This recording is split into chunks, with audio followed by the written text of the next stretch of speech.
មាសមកដល់ប្រងប់ផលស្រូវទុំ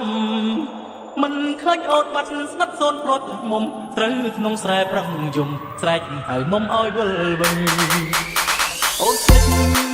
បងហើយមិនស្រែកទុំឡើយបងឲ្យស្នេហាភ្លេចនឹងស្រុកតែភ្លេចអស់ពីសន្យាបងគ្រប់នំចិនដាបាត់ជីវ៉ាស្រូវទុំនំពេញទីក្រុងនំពេញទីក្រុងយ៉ាងមិនហើយនួនល្អនឹកទៅក្តាប់ចង់ជុំអស់ត្រកក្លាក់ទេស្លោត្រកយ៉ាងឆ្ងាញ់ណាស់ដែរជាហូបខ្មែរមានរូបជាតិ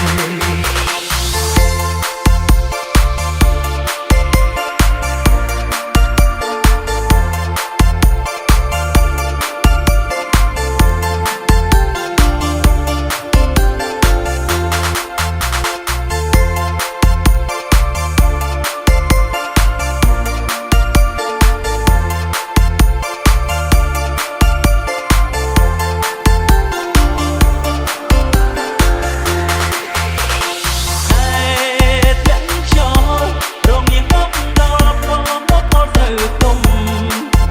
subscribe cho